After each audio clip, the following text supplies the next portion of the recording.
Assalamualaikum warahmatullahi wabarakatuh. Selamat malam. Waalaikumsalam warahmatullahi Waalaikumsalam wabarakatuh. warahmatullahi Ya, selamat wabarakatuh. malam dan salam sejahtera untuk kita semua. Ya, baik. Selamat malam. Kita bertemu lagi ya dalam perkuliahan hari ini, strategi belajar mengajar. Sebelum kita mulai, apakah sudah siap Anda semua untuk belajar? Nggih, Pak, Ya, siap. Insyaallah. Oke, baik. Ya, sebelum kita mulai, tolong mungkin bisa berdoa menurut keyakinan dan agamanya masing-masing. Berdoa mulai.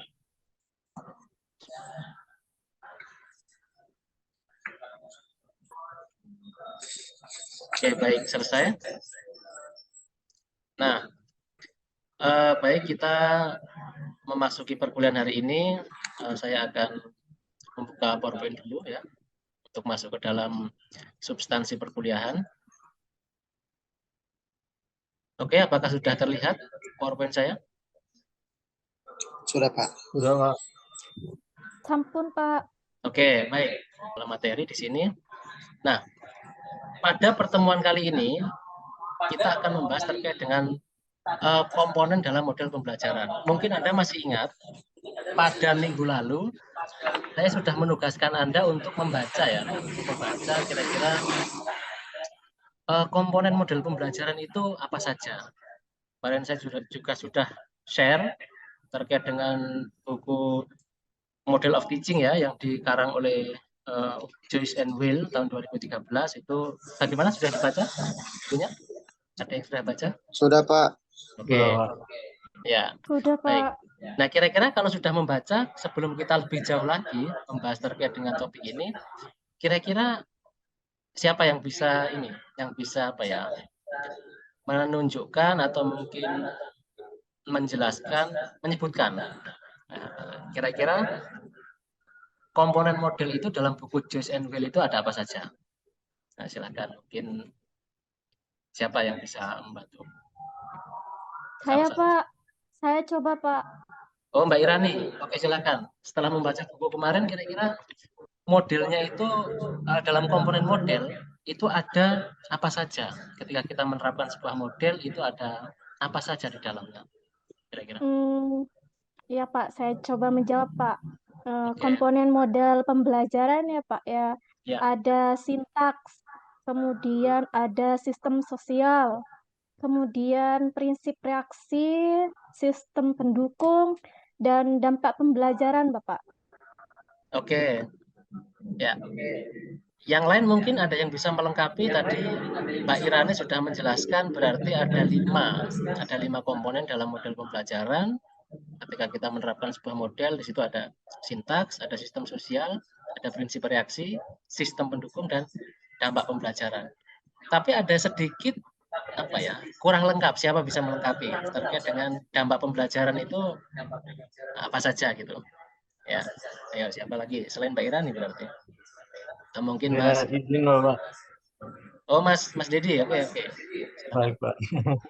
Baik, terima kasih untuk kesempatannya, Pak. Jadi berdasarkan sumber yang saya baca, mohon dikoreksi kalau salah, Pak, menambahkan apa yang sudah disampaikan oleh Mbak Irani tadi. Berdasarkan sumber yang saya baca, dampak pembelajaran itu ada dua, Pak. Jadi ada dampak instruksional dan dampak pengiring, Pak. Itu sebagai tambahan dari apa yang sudah disampaikan Mbak Irani tadi, Pak. Oke, terima kasih Mas Dedi atas jawabannya. Ya, jadi tepat sekali ya, dilengkapi oleh Mas Dedi bahwasanya dampak pengiring itu ada dampak instruksional ya, atau instructional effect, dan dampak pengiring atau nurturing effect begitu. Nah, nanti itu akan kita bahas lebih lanjut dalam pembahasan kali ini. Nah, selanjutnya jadi saya mengulangi kembali dalam topik hari ini ya, dalam topik komponen model pembelajaran ya pada hari ini. Jadi CPMK dalam pertemuan kali ini adalah menguasai landasan filosofis pendidikan, konsep dan perkembangan peserta didik, serta teori belajar dan pembelajaran. Nah, Lalu sub CPMK-nya atau sub capaian pembelajaran mata kuliah dalam pertemuan kali ini adalah diharapkan mahasiswa atau Anda semua itu setelah mengikuti perkuliahan ini mampu menganalisis komponen dalam implementasi model pembelajaran. Nah, sehingga Anda mampu menganalisis kelima komponen tadi. Nah, lalu tujuan perkuliahannya dari turunan sub CPMK itu adalah yang pertama, mahasiswa mampu menganalisis sintaks pembelajaran. Nah, lalu yang kedua, mahasiswa mampu menganalisis sistem sosial dalam pembelajaran. Yang ketiga, mahasiswa mampu menganalisis prinsip reaksi dalam pembelajaran. Yang keempat, mahasiswa mampu menganalisis sistem pendukung dalam pembelajaran. Dan yang kelima adalah mahasiswa mampu menganalisis dampak pembelajaran. Yang dalamnya adalah tadi dampak instruksional ya, dan dampak pengiring. Jadi dalam kita melaksanakan model itu ada kelima komponen tadi. Oke, sebelum kita masuk lebih lanjut, nah ini saya punya dua gambar. Terlihat ya? Ya, bagaimana? Terlihat, Pak. Oke. Terlihat, Pak. Nah, ini yang sebelah kiri atau gambar 1, ini silahkan diamati ya. Mungkin diamati 2 menit saja. Gambar 1 itu ada guru dan muridnya, ya posisinya seperti ini, dan gurunya megang buku. Lalu gambar 2 seperti ini. Oke, silahkan diamati sebentar. Dan silahkan kira-kira siapa yang bisa memberikan apa ya? Kira-kira perbedaannya apa antara gambar 1 dan gambar 2 menurut Anda gitu? Mbak Irani mungkin bisa bantu? Ya, perbedaannya apa kira-kira, Mbak Irani? Kalau Anda melihat dua gambar itu. Kalau yang saya lihat itu Bapak, guru itu mengajar yang gambar 1, Ya, memberikan pembelajaran, berceramah gitu Bapak. Kalau yang gambar 2 ini, siswanya lagi berdiskusi. oke. Kalau yang pertama itu berceramah itu kira-kira dapat dilihat dari mana itu? Kalau menurut Mbak Irani? Dilihat dari guru di depan itu menjelaskan dengan mengacungkan tangan itu Bapak. Oh, gitu ya. Memegang buku ini ya. Siswa yang lain mendengarkan. Oke, baik. Lalu yang gambar 2 ini? Siswanya terlihat aktif ya. Gambar 2 ini lagi berdiskusi Bapak ya. Oke, Terlihat ya. aktif, jadi berdiskusi satu sama lain antar teman gitu Bapak. Oke, Ada yang baik. menjelaskan, kemudian yang lain diskusi. Oke, ya terima kasih Mbak Irani. Ya, jadi betul ya. Yang gambar sebelah kiri ini jelas kita melihat perbedaan suasana kelas dan cara pembelajaran yang dilakukan oleh guru. Nah, ini terlihat sebelah kiri ini guru seakan di depan ya ini melakukan ceramah, membuka buku ya, menjelaskan. Lalu siswanya di sini dia seakan hanya melihat dan ini ada yang nah ini sepertinya perempuan ini tertawa begitu. Nah, seperti itu. Nah, seakan siswanya ini terlihat pasif hanya mendengarkan dari guru. Namun yang sebelah kanan atau gambar 2 terlihat bahwa di sini seakan kita mampu melihat siswanya itu aktif, ada yang menulis, ada yang di sini menjelaskan, antar siswa itu ada yang berdiskusi, kita dapat melihat dari di sini ada kertas yang dikerjakan bersama. Nah, ini. Nah, jadi dari kedua gambar ini kita dapat melihat bahwa sebenarnya pembelajaran yang kita harapkan itu adalah seperti sebelah kanan ini, pembelajaran yang efektif ya sehingga siswanya aktif ya. Nah, jadi menurut Joyce and Will seperti yang kemarin saya bagikan bukunya itu ya, ini merupakan kitab dari model pembelajaran begitu kalau boleh dibilang ya. Ini Joyce and Will ini. Jadi komponen model pembelajaran itu ada 5, ada sintaks pembelajaran, sistem sosial, prinsip reaksi, sistem pendukung dan dampak pembelajaran atau instruksional efek dan dampak pengiring di dalamnya ada itu. Nah, ini persis seperti yang Anda jelaskan di awal tadi. Sekarang saya akan melakukan sebuah simulasi model pembelajaran, problem based learning ya. Tentu dalam konteks mata pelajaran biologi begitu ya. Karena nanti Anda ketika lulus akan mengajar pada pendidikan biologi atau pada sekolah pada mata pelajaran biologi. Nah, saya akan melakukan sebuah simulasi. Nah, setelah simulasi selesai, maka Anda akan menganalisa. Ya, ini sesuai dengan tujuan CPMK dari mata kuliah ini. Mahasiswa akan menganalisis komponen model pembelajaran yang sudah kita simulasikan. Nah, begitu. Kira-kira setelah kita mensimulasikan, kira-kira komponen yang terjadi tadi apa saja ya? Dan Anda bisa memberikan contohnya gitu. Cukup, Baik, Pak. sekarang kita akan melakukan simulasi menggunakan model pembelajaran problem based learning, lalu nanti Anda akan menganalisa komponen-komponen model yang terjadi dalam simulasi kita. Oke, baik. Nah, silakan dilihat gambar ini. Sebentar. Oke, gambar 1. Ini ada gambar saya. Ya. Kebetulan. Ini ada gambar 2. Ini. Oke. Apa yang Anda lihat? Silakan salah satu mungkin bisa memberikan. Mungkin Mas Ivan. Nah, ini pada Baik. gambar. Ya, silakan Mas Ivan. Baik, terima kasih Pak. Untuk di gambar ini yang saya lihat itu ada sampah rumah tangga, ada beberapa tumpukan sampah di situ dan ada juga sampah plastik, sampah dari mungkin itu dari bahan-bahan plastik ya. Oh ya, oke. Itu menurut Mas Ivan itu ada sampah rumah tangga, ada tumpukan-tumpukan plastik gitu. Kan ada yang berpendapat lain. Nah, ini sudah betul. Ini sampah sisa rumah tangga. Ini. Ada yang lain mungkin? Atau sama yang dilihat? Sama ya kayaknya. Nah, ini juga kita dapat melihat di pinggiran sungai ini ada tumpukan sampah. Tentu ini akan mencemari di lingkungan sungai dan seterusnya. Nah, lalu pertanyaannya, ini kira-kira kita kan agar tidak terjadi kerusakan lingkungan yang terus berlanjut, kita juga harus memiliki kemampuan untuk mengolah sampah-sampah itu begitu. Agar tidak terjadi misalkan semacam ini yang secara terus-menerus akhirnya menjadi ledakan sampah. Apa gitu. Nah, oke. Nah, jadi ini Anda dapat melihat yang kiri itu yang golongannya plastik, ada botol di sini itu merupakan sampah anorganik ya, sampah yang susah terdegradasi begitu ya, membutuhkan waktu yang sangat lama bertahun-tahun, bahkan ini bisa sampai ribuan tahun. Nah, ini adalah sampah organik. Ya, ini sampah organik ini bisa terdegradasi ya. Misalkan kita biarkan, begitu bisa mereka terdekomposisi atau melalui bakteri dekomposer akan menjadi tanah atau pupuk ya begitu. Tapi kan juga membutuhkan waktu yang enggak, nah ini enggak cepat ini, waktunya lama. Nah, kira-kira apakah Anda mengetahui bagaimana cara mengolah sampah-sampah ini? Ya, mengolah sampah organik dan anorganik ini kira-kira Anda sudah tahu apa belum bagaimana caranya? Ada yang sudah tahu kah? Atau belum? Nah, Belum, Pak. oh iya. Ya, gimana? Ini Mas Adriano atau Mas Anu ini belum tahu caranya. Yang lain bagaimana? Belum, Apakah Pas. sudah? Ya, apakah ada yang sudah pernah melakukan ini?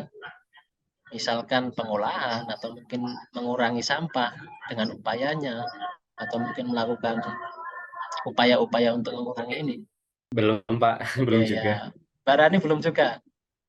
Mohon izin Bapak, saya terlempar tadi Oh Bapak. ya, ya Jaringan enggak apa-apa, saya. Mbak Rani. Jadi sekarang kita akan berkelompok ya, Anda akan berkelompok untuk menganalisis bagaimana cara mengolah sampah gitu. Oke. Sudah, jadi kelompok 1 itu Mas Dedi dan Mas Adriano, kelompok 2 itu Mas Ivan dan dan Mbak Irani Lailatul Qadar ya. Baik, silakan saya beri waktu 5 menit, silakan berkelompok dan memasuki ini. Saya sudah membuat break room. Silakan berkelompok masuk breakout room ya, Mas Dedi dengan Mas Adriano di kelompok 1, Mas Ivan dan Mbak Irani di kelompok 2. Oke, silakan. Ya, di kelompok 1 ini bagaimana? Sudah selesai ya diskusinya? Sementara ini Pak, minta waktu Oke ya. sedikit lagi. Oke ya. Kita cari kemudian apa bisa saling melengkapi.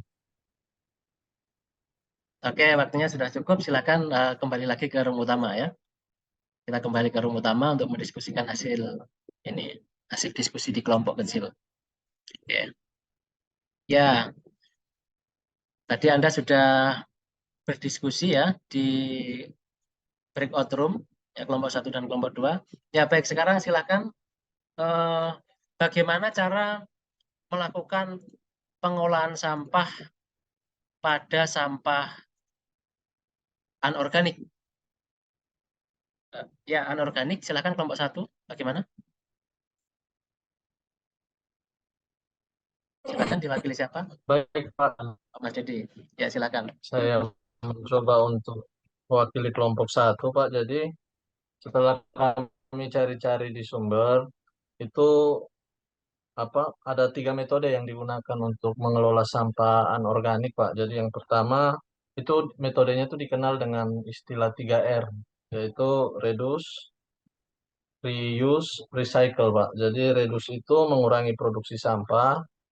Contohnya ketika memakai sedotan tidak sekali pakai seperti sedotan si membawa tas ketika belanja di mall atau minimarket dapat mengurangi kresek seperti itu Pak. Jadi itu untuk reduce. Kemudian reuse yaitu menggunakan kembali. Contohnya menggunakan botol bekas sebagai tempat minum isi ulang, menggunakan tas kresek bekas untuk dijadikan wadah di rumah, menggunakan kardus sebagai tempat penyimpanan barang. Dan yang ketiga recycle atau mendaur ulang, Pak. Itu contohnya menggunakan botol bekas sebagai media tanam sayur atau tanaman hias, membuat kerajinan bernilai jual dari botol bekas atau kardus bekas, membuat paving block dari limbah plastik, Pak. Oke. Ya, terima kasih Mas Dedi. Wah, lengkap sekali ya. Diskusi sebentar tapi sudah bisa menjelaskan cukup jelas ya, cukup detail. Yaitu terkait dengan pengolahan sampah anorganik. Oke, untuk pengolahan sampah organik mungkin kelompok 2 bisa memberikan hasil diskusinya bagaimana? Bisa mengolah sampah organik itu dengan cara apa saja kira-kira? Jadi untuk pengelolaan sampah organik itu berdasarkan diskusi itu ada 3 cara, Bapak. Yang pertama itu pembuatan pupuk kompos, kemudian membuat pakan ternak fermentasi, dan budidaya maggot dari sampah organik, Bapak. Ya, mungkin Oke, itu, Bapak, oke. 3 cara untuk pengelolaan sampah organik. Oke, jadi ada berbagai macam ya cara mengolah sampah organik itu tadi disebutkan ada dengan pembuatan pupuk kompos, dengan membuat pakan ternak dari fermentasi, dengan budidaya maggot juga. Oke, baik, terima kasih. Jadi kelompok 1 dan kelompok 2 sudah menjelaskan hasil temuannya dalam diskusi. Baik, saya sedikit akan memberikan ulasan ya, ulasan kembali begitu. Nah, jadi untuk pengolahan sampah anorganik tadi tepat sekali seperti yang dijelaskan oleh kelompok 1 itu ada dengan reduce, reuse, dan recycle. Jadi reduce itu mengurangi produksi sampah, reuse itu menggunakan kembali, dan recycle itu mendaur ulang. Nah, ini contohnya. Oke, sebentar, maaf ini saya geser. Nah, ini reduce ini kita mengurangi produksi. Misalkan kita harus menggunakan sedotan seperti ini ya, tidak sekali pakai dibuang, itu kan menambah, seperti menggunakan tas yang tidak sekali pakai buang itu ketika baik itu ke mall, baik itu ke pasar ya, sehingga ini mengurangi reduce. Dan reuse itu kita bisa menggunakan kembali. Misalkan ini kita menggunakan kembali terkait dengan ya ini botol bekas ini kan bisa kita gunakan untuk ya minum kembali, kita gunakan sebagai pengisi air minum. Lalu kita bisa menggunakan kresek kembali gitu. Nah, itu reuse menggunakan. Lalu recycle ini adalah mendaur ulang. Ya, jadi merubah dari bentuk aslinya ke dalam bentuk yang lain yang bermanfaat. Nah, ini dari misalkan yang atas ini adalah paving block. Ini dari plastik, ini dicampur dengan pasir, ini bisa didaur ulang menjadi paving yang sangat kuat. Dan ini adalah eco brick. Ya, eco brick ini botol bekas yang diisi pasir ini bisa untuk fondasi ataupun buat tembok bangunan. Nah, lalu selanjutnya di sini ada pengolahan sampah organik ya. Tadi ini bisa macam-macam, buat pupuk kompos, budidaya maggot, dan pakan fermentasi tadi sudah dijelaskan. Nah, itu tadi berarti kita sudah selesai melakukan simulasi model pembelajaran problem based learning ya. Oke, nah sekarang berarti ketika simulasi ini sudah selesai, silakan Anda menganalisis ya. Silakan Anda menganalisis komponen model pembelajaran yang terdapat dalam simulasi tadi. Kita sudah mensimulasikan, kira-kira silakan dianalisa. Sintaks pembelajarannya itu seperti apa, sistem sosialnya seperti apa, prinsip reaksinya seperti apa, sistem pendukungnya seperti apa, dan dampak pembelajarannya itu seperti apa. Oke, baik, sekarang silakan Anda selama waktu 5 menit silakan Anda analisa kira-kira dari berbagai macam komponen model ini kira-kira apa yang sudah kita lakukan tadi. Ya, silakan. Oke, baik. Jadi tadi sudah saya berikan waktu untuk Anda menganalisa kira-kira setelah kita melakukan simulasi tadi, komponen-komponen yang terjadi itu seperti apa ya. Jadi komponen-komponennya itu dalam simulasi tadi seperti apa. Oke, baik, mungkin bisa salah satu membantu saya. Ya, siapa ini, saya urutkan saja ya, mungkin dari Mbak Irani. Bagaimana sintaks pembelajaran dari simulasi tadi? Dari simulasi yang sudah kita lakukan. Iya. Baik, Bapak, sintaks pembelajaran yang tadi itu Bapak menunjukkan permasalahan tentang sampah, kemudian mengatur dan mengarahkan mahasiswa atau peserta didik belajar untuk mencari jawaban tentang pengelolaan sampah organik dan anorganik. Kemudian mengarahkan mahasiswa berkelompok untuk menyelesaikan masalah. Dilanjut, mahasiswa mempresentasikan hasilnya, diskusi dan kelompok lain menanggapi. Kemudian yang terakhir, mahasiswa bersama dosen mengevaluasi penyelesaian masalah tentang pengelolaan sampah yang diberikan penguatan. Oke, Itu ya Bapak itu jawaban dari ya. saya. Ya, sangat lengkap sekali ya. Saya pikir cukup jelas ya. Jadi betul sekali yang dibicarakan Mbak Rani. Jadi tadi tahapannya itu seperti itu, dijelaskan detail sekali oleh Mbak Rani. Lalu ada selanjutnya komponen sistem sosial dalam pembelajaran dalam simulasi kita. Ya, siapa yang bisa memberikan membantu saya memberikan jawabannya? Baik, Oke, silakan. Oh, ini baik Mas saya Ivan sudah Pak. angkat tangan, Mas Ivan. Jadi nanti setelah ini ya, Mas Anu. Ya, Mas Ivan silakan. Oh, ya. Baik, terima kasih untuk sistem sosial dan dalam pembelajarannya itu yang pertama ada terjadinya kolaborasi atau kerjasama tim dalam menyelesaikan suatu masalah di mana masalahnya yaitu sampah cara mengolah sampah-sampah tersebut, lalu ada terjadinya interaksi antar siswa atau teman sebaya dengan saling menanggapi saat mempresentasikan hasil, dan yang terakhir itu ada interaksi antara siswa dan guru selama proses pembelajaran. Oke, ya. Terima kasih Mas Ivan.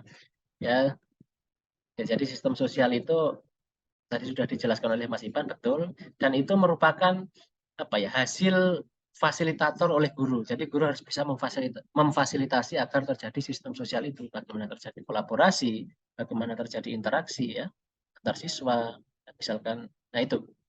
Lalu selanjutnya mungkin terkait dengan prinsip reaksi dan sistem pendukung dalam pembelajaran. Oke, silakan Mas Ano ya. Baik Pak, terima kasih untuk kesempatan yang diberikan.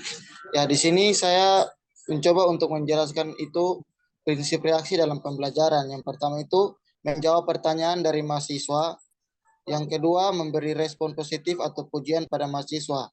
Yang ketiga, memberikan penguatan kembali dari jawaban mahasiswa. Terus, yang berikut itu sistem pendukung pembelajaran atau fasilitas pendukung. Yang pertama itu perangkat pembelajaran seperti RPP model pembelajaran yang akan dipakai atau PBL. Yang kedua itu media pembelajaran seperti PPT, laptop, atau Zoom atau Classroom. Mungkin hanya itu saja Pak. Ya, cukup jelas sekali ya. Jadi tadi ada prinsip reaksi sudah dijelaskan, ya bagaimana kita memberikan reaksi atau respon ya terhadap siswa ya. Lalu ada sistem pendukung apa yang harus kita siapkan dalam melaksanakan pembelajaran. Ya tadi sudah dijelaskan Mas Anu, cukup jelas. Lalu ada yang terakhir itu komponen model pembelajaran itu dampak ya. Ada dampak instruksional dan juga ada dampak pengiring.